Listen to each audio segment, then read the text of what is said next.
मेरे प्यारे तिपरासा लोग, एवरीवन, आप लोग अपने एरिया से मुझे फ़ोन कॉल कर रहे हैं कि मैं सेलिब्रेट करना चाहता हूँ।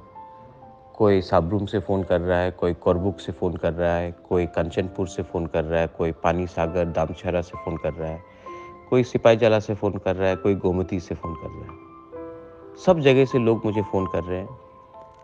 कोई रायमा वैली से किसी ने कल रात फ़ोन किया कि हम सेलिब्रेट कर सकते हैं कि नहीं महाराज। सेलिब्रेट करो, अपने कॉन्स्टिट्यूंसी में, अपने एरिया में, अपने गांव में सेलिब्रेट करो, लेकिन जो भी करना है शांति से करना है। और किसी का मजाक मत उड़ाओ, किसी को ह्यूमिलेट मत करो, किसी को नीचे मत दिखाओ।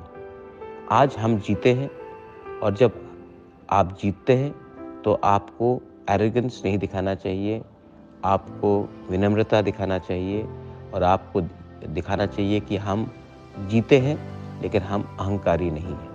तो आप सेलिब्रेट कीजिए, प्रोसेशन निकालिए, लेकिन किसी को नीचे मत दिखाइए। हम सही दिशा की तरफ गए हैं, लेकिन काम और भी बाकी है, और काम तभी होगा जब स्टेट में शांति होगा और हम आगे बढ़ेंगे पॉजिटिवली। ये बुबागरा का मैसेज हमारे पूरे तिपरासा के लिए है। बेलाइनो हम